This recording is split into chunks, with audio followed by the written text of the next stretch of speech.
Let's get started. Have you had any prayers answered this week? Anybody have any prayers answered this week? One prayer, two prayers, a dozen prayers? Yeah, some of you shaking your head. Yeah.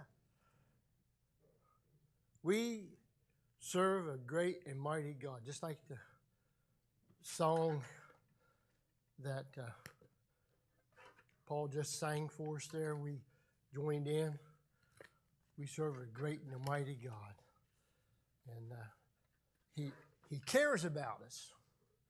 And He answers prayer. He cares about what's on our heart. And after all, it's a heart. Some people worship God with rituals, formalities, and some people do it from the heart. And that's what God wants. He wants it from our heart. A lot of people have an intellectual belief in Jesus Christ. There's very few people who can say that He wasn't a real person. That's intellectual belief. You read the history books. I don't mean religious history books. I'm talking about you can read the history books by historians, and Jesus was a real person that did things that people couldn't understand how He did it. But the ones who believed in Him as being the Messiah, they understand, and they accepted Him for who He is. But there's a lot of intellectual belief about Jesus Christ. But what we're going to look at today is we've been studying fulfilled prophecy, right? Fulfilled prophecy in the land of Israel. And through that, we see that God has not given up on Israel, like some denominations say He has. God has not replaced Israel with the church. The church is an addition to the family of God. And we found that out. We have been finding that out. But we also found out that while the Jewish people are present in their land that God gave them, when we found out that when the Jewish people are in their land, God blesses their land. And we also found out that while they were absent for 1,900 years or a little more, that He cursed that land. And now, through our looking at prophecy, of fulfilled prophecies in the land of Israel, we see that God is blessing that land again. Why? He said He would in His Word. Beginning in May the 14th, 1948, God started blessing that land again when Israel was finally, once again, after almost 2,000 years, 1,970 years or something like that, after that length of time, with no country to call their own, Israel became a nation again. And guess what? God's been blessing that land ever since because His people are coming back in there, which is a fulfillment of prophecy also. And that's what we're looking at.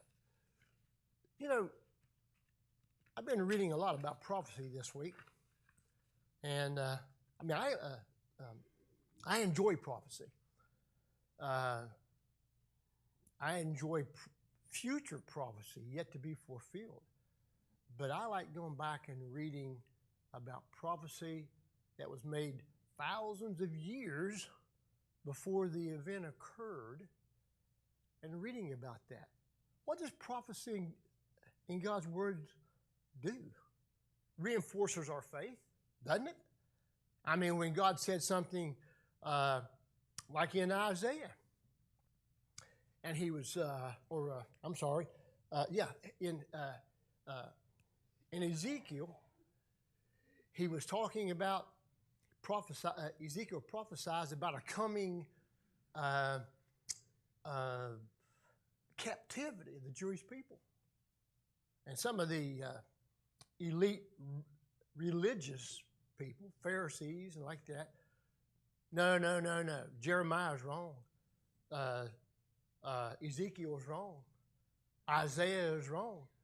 There's no way we're going to go into a period of captivity by a country from the north, which was Babylon.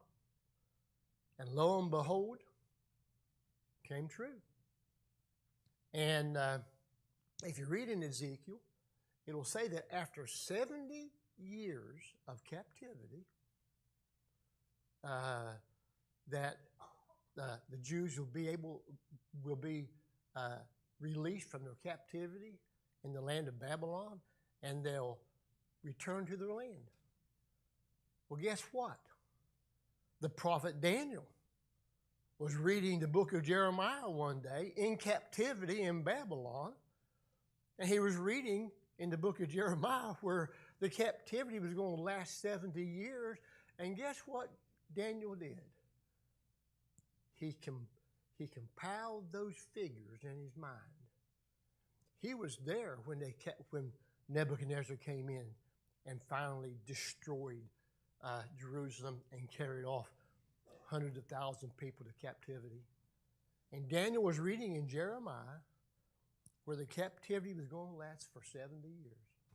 And Daniel figured that out. He started compiling these numbers, and he says, the 70 years are just about up. And he started praying for his country. And not only that, they were released after 70 years. In the book of Ezekiel, if you'll read, Ezekiel tells about a king by the name of Cyrus. 100 years before the release of the Jewish people from Babylonian captivity, there was a man named Cyrus, born as a Persian, who became king. And when he became king, he released the Jewish people from captivity. Prophesied 105 years before it happened. Before Cyrus was even born, his name was mentioned in the Bible. Prophecy proves that God is real. He is in control. And what he says is going to happen is going to happen. And that's what we're looking at. We saw last week a prophecy made in Isaiah chapter 27, about how Israel one day is going to blossom and is going to fill the world with fruit. We looked at that last week. And guess what? That's what it's doing today. And that was written like 900 years before it actually came about. Prophecy is not a prediction. You know, here's two guys in an argument, and you're watching the argument, and they're getting riled up, and one of them's got his fist clenched, and you ain't talking to me that way, and you can predict there's going to be an altercation, can't you? Because of the circumstances going on. The weatherman looks at the conditions of the atmosphere, the circumstances around the environment, and predicts rain, 60% chance or whatever it is. But God's prophecies are not predictions. God's prophecies are pre-written history. You can read his prophecy, and later on people are going to be living that prophecy. It's pre-written that things are going to happen. That's God's prophecy, and it proves the Bible is true. Just another way to prove that the Bible is true. And we're looking at fulfilled prophecy in the land of Israel. Why? because it should excite us to understand that God is fulfilling the prophecy that he said he would do in the land of Israel, preparing the land of Israel for the coming kingdom.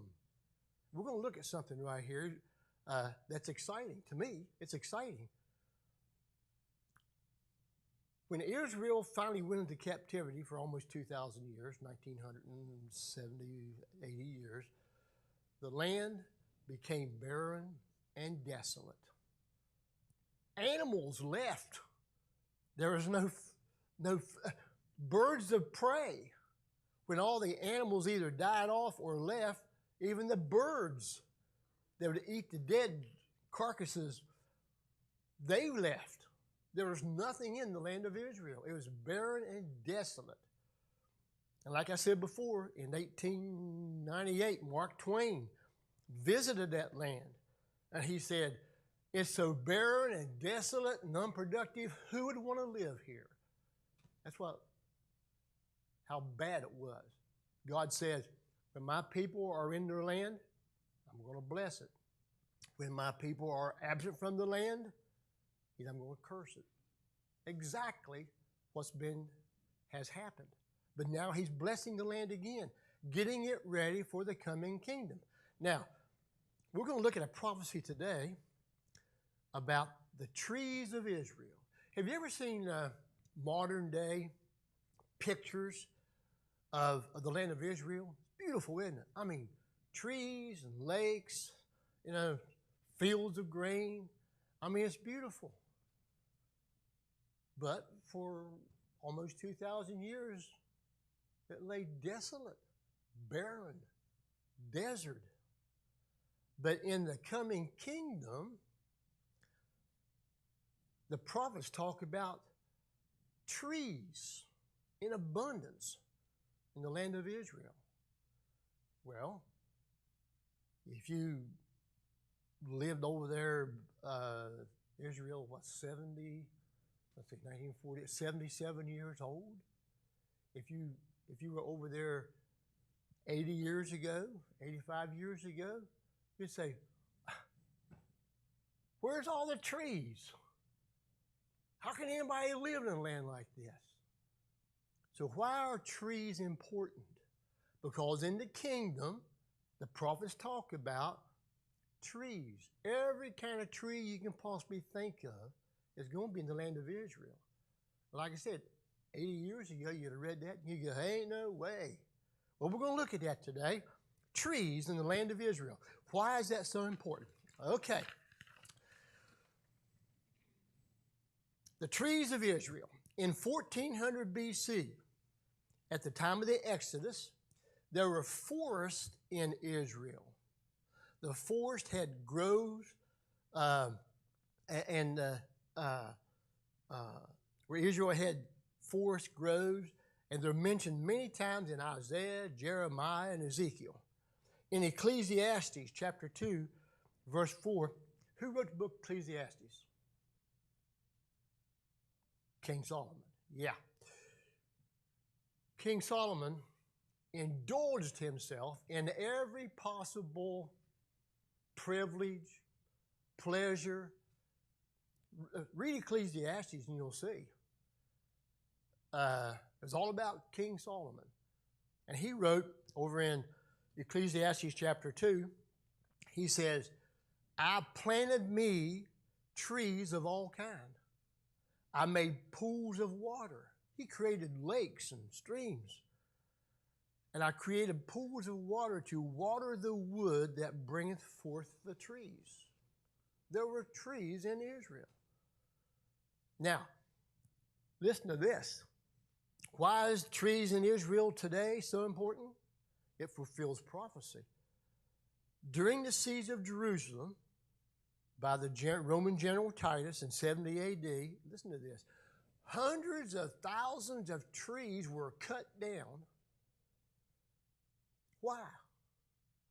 To make crosses, to crucify the Jewish people. Yeah. Titus crucified 500 Jewish people a day. that siege in 70 AD, just one of them, I mean, Israel or Jerusalem has been sieged and captured over 20 times throughout history. And it's the most the most laid siege to city in the history of the world. And this was just one of them.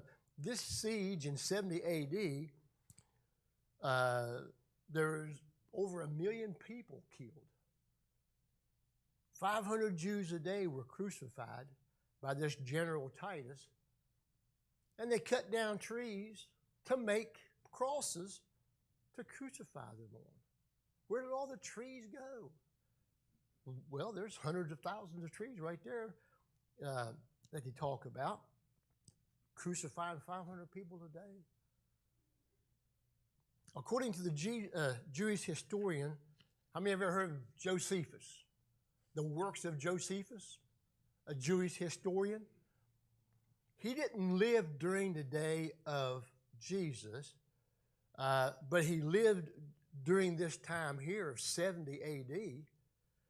And he, if you read his volume of history books, and he wasn't a Christian Jew, and in fact, he didn't even believe in the Jewish religion, you know, of worshiping a coming Messiah.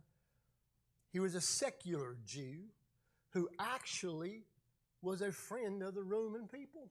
I mean, of the Roman army. But he lived about 60 years after Jesus was crucified, 50, 60 years.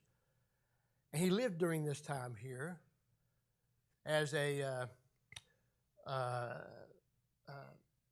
he promoted the Roman occupation. Jewish people didn't like him because he favored the Roman authorities. But he wrote a history of the Jewish people. And he mentions Jesus. Josephus does.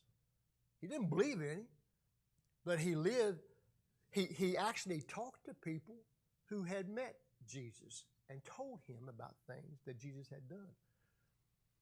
But in the works of Josephus, he talks about this siege here. And he talks about the trees being cut down. And he talks about the people being crucified on these thousands of trees that were cut down. He said, even the trees. Have you ever heard of the hillside outside of Jerusalem called Mount Olive? Over in Matthew chapter 25, 26, and 27, you have Jesus giving the Olivet Discourse. When his disciples asked him, when Jesus told about the temple being destroyed, they asked Jesus, his disciples said, when's that going to happen? And when you leave, you say you're leaving. When are you coming back? And what's the signs of you coming back? And you can read all about that in Matthew 24, 25, 26. You can read all about that. But Jesus gave that the answer to those three questions on the Mount of Olives. And Josephus says that even the trees on Mount Olive were cut down. There were no trees in Israel. The Romans laid siege to the city during the time of the Passover, when the population was swelled to over 3 times its normal population. Approximately 1,900,000 Jews died during this siege. The siege lasted almost 6 months. People starved to death. If you read the works of Josephus, he says that mothers, sounds awful, but it's history. He said mothers even ate their dead babies to stay alive. That's how bad the siege was. Over 1,900,000 Jews died during this siege. The Romans cut down the trees for crosses and for war machines.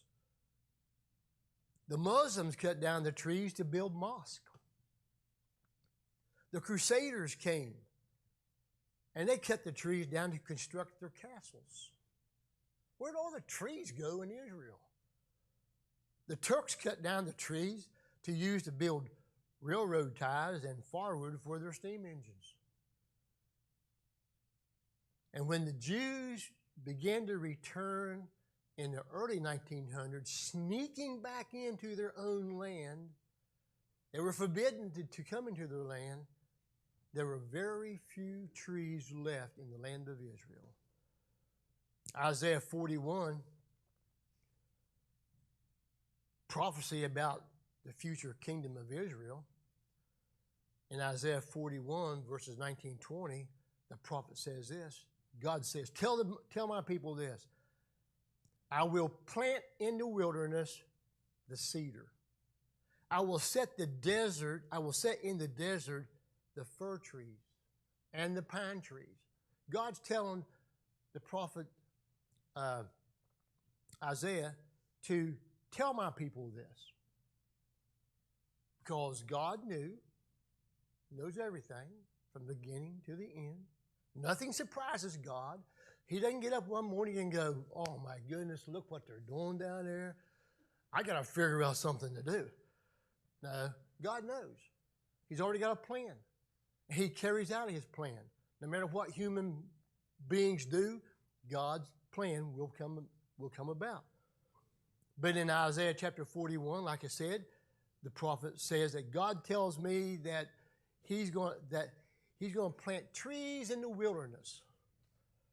The cedar tree, the pine tree, the fir tree. And they're probably scratching their head going, you know. One of the signs of the nearing of the kingdom age is the restoration of the trees on the hills of Israel.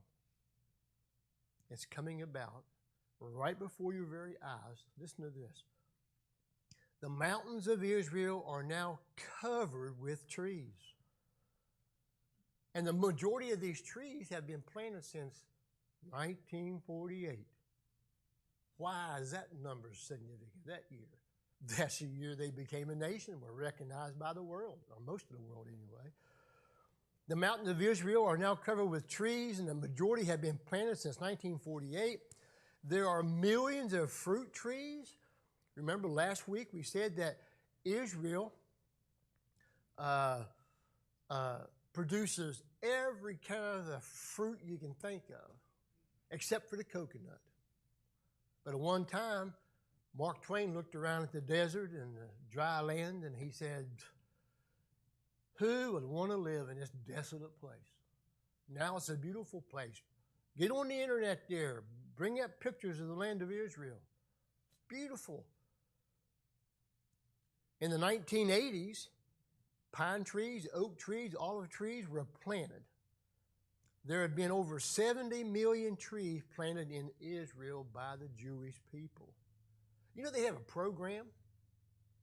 They have a program in Israel that plants 6,000 trees per year in the land of Israel. Why? God said there's going to be all kinds of trees in the land of Israel during the kingdom age. He's preparing that land for the kingdom age, the 1,000-year reign of Christ. But when does that kingdom age start? 7 years after the rapture of the church, during the tribulation period, and then the kingdom age starts when Christ returns to set up his kingdom. So if he's getting the land of Israel ready now, and it sounds like they're pretty well, I mean, they're even got the material to build their third temple. Got it prepared, even preparing rabbis on how to conduct sacrificial worship services. They're even, they've got instruments. If you go back into Solomon's temple, you read about it, and you read about these instruments that they play music on, worship service.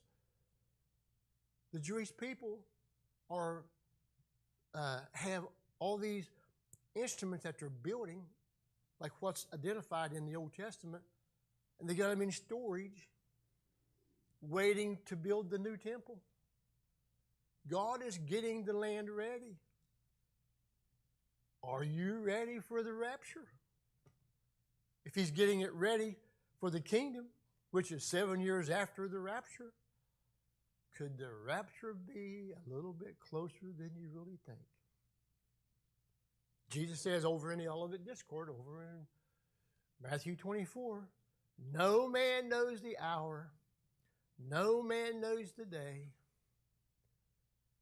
And we're not supposed to sit around with a calculator, a slide rule, and a history book and start looking up this event in history, and this event in history, and this event in history, and this points towards this, and this points towards that. That means the rapture is going to be in another year. Jesus says no man knows the day or the hour. Why is that? Because it could happen any minute of any day. And he's telling us, don't try to figure it out. Just be ready when I call you home. That's what he said. That's what prophecy tells us. As you can see, it says, what's trees in Israel? What's the importance of that? With the returning of the trees to the land of Israel, it's a sign that the rapture of the church is near. Think about that. Does that excite you? When you had your prayer this morning, some people pray every morning, some people wait till the evening, some people pray several times a day. But when you had your prayer this morning, did you pray that today, Lord, call your church home? This world's a mess. You want to live in this world down here when you can go to heaven and live in a beautiful place where everybody loves one another? You don't have to worry about walking down the street and somebody shoving you into an alley and hitting you in the head with a club, robbing you. You don't have to worry about that in heaven. Hey, prophecy lets us know that God is real. His word is true. And if it is true, and prophecy is coming about the way that he said it would, then the rapture of the church is not too far away. Think about that. That should excite us. Now, another prophecy. No trees, no animals. Listen to this. The return of the vultures. What do birds of prey, what do? They eat animals. They eat dead animals on the side of the road. Hey, I was coming back from Huntington the other day, and there's this, for you deer hunters, there's this buck laying on the side of a ditch on the side of the road. I mean, it had a beautiful rack on it. And there's about 8 or 10 buzzards there. And they were picking that thing I started saying picking it to death. But they were enjoying their supper. The vultures eat dead stuff. But you know, for years, 1,000 years, there was no vultures in Israel. Why? No trees, no animals. So the birds of prey left too. But listen to this. Why is the return of birds of prey important? For hundreds of years, there were very few birds of any kind in the land of Israel. No birds of prey at all. Vultures and other birds of prey, they eat dead things. There's no animals to die. So the vultures left. In Isaiah chapter 34, verses 1 through 3, verse 8, verse 15, it says this, talking about the Lord's judging. For the indignation of the Lord is upon all nations. There also shall the vultures be gathered. And then in the book of Revelation, in chapter 19, you read about this awful battle. the Battle of Armageddon, where it says important men, lowly men are going to die, blood's going to run deep, and the angel says to all the birds of prey, come and feast. Eat the flesh of the horses, eat the flesh of the great and mighty men. But there's no vultures, there's no birds of prey in Israel. But you know, they're coming back. Listen to this. In Revelation chapter 19, it says, all the fowls were filled with their flesh. Talking about the Battle of Armageddon. Ezekiel 39 says, ye shall eat the flesh of the mighty men. Talking about the birds of prey. But wait a minute. For over 1,900 years, there were no birds of prey in Israel. Nothing there to die. There has to be birds of prey to eat the flesh of all the dead during the Battle of Armageddon. And also there's another great battle coming up, the Battle of Gog and Magog. And nobody knows when that's going to happen. Speculation about the Battle of Gog and Magog. Bible scholars try to figure it out, and they say it could happen just before the rapture of the church.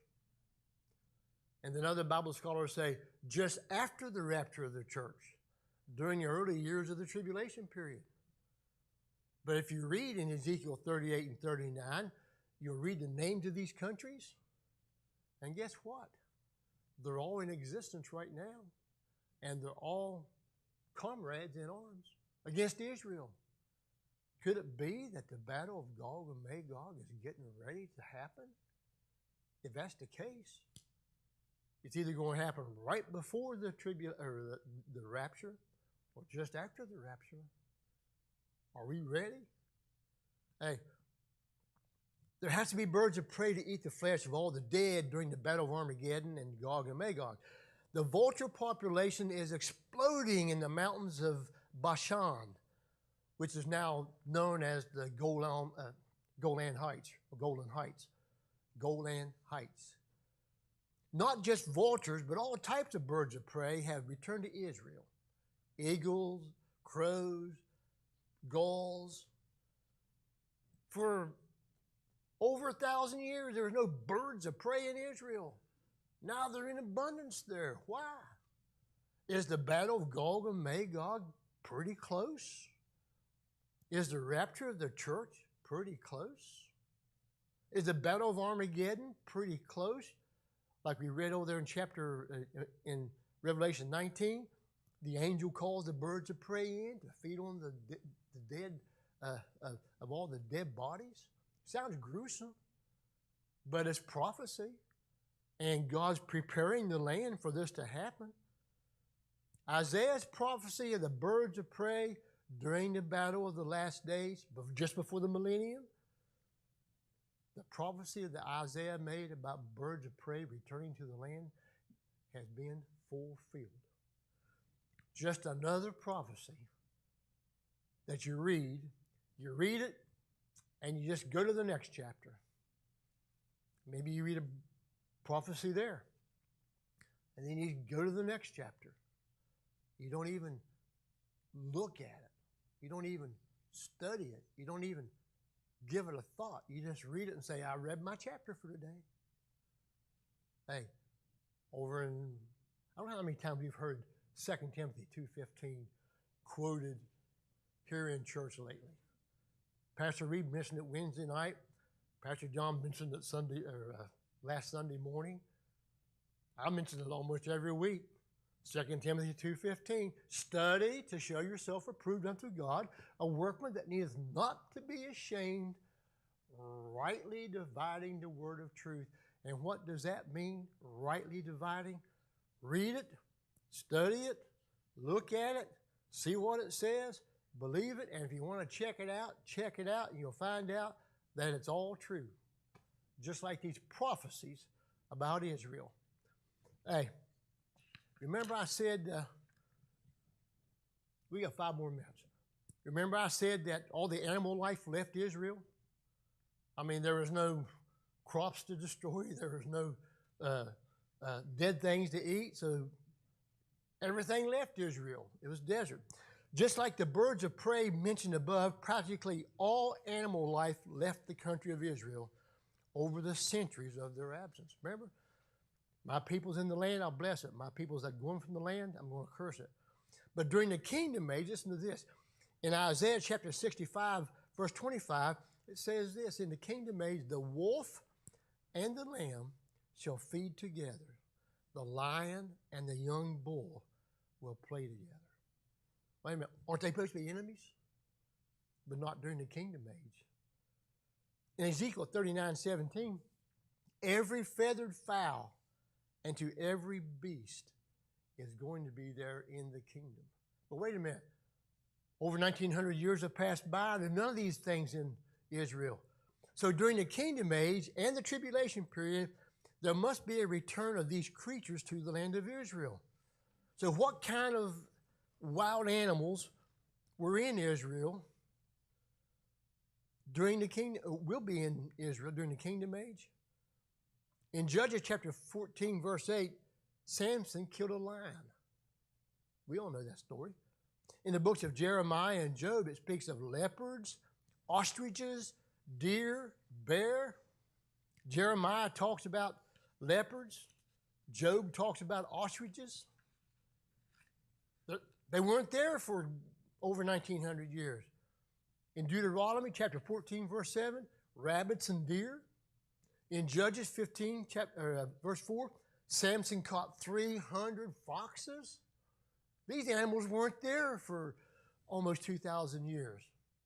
In 2 Kings chapter 2, Elijah's curse caused 2 she-bears to attack 42 unruly children. We've already read that story, haven't we? But those animals were missing for 1,900 years. But during the kingdom age, they're going to be back. So what's going on in the land of Israel right now? Have any of these wild animals returned? Foxes, deer, rabbits, wolves, lions, leopards, camels, wild goats have all been seen in the land of Israel this past year. There's also a national movement to bring back all the animals mentioned in the Old Testament. And we're going to quit. This is another prophecy being fulfilled right before our very eyes. You say, if I could see a miracle, I'd believe. No, you wouldn't. You think you would. The Pharisees saw hundreds of miracles. They didn't believe. Hey, don't put your belief in miracles. Put your belief in the Word of God. And God says, I'm going to bless the land of Israel. I'm going to return it to its greatness. And guess what? He's getting it ready. So, if it's ready for the kingdom, are we ready for the rapture? Let's get ready for the rapture. Let's look forward to it. Let's have prayer. Lord, thank you for this day. Thank you for everything that you do for us, Lord, for all your blessings in life. Lord, we know that you're good.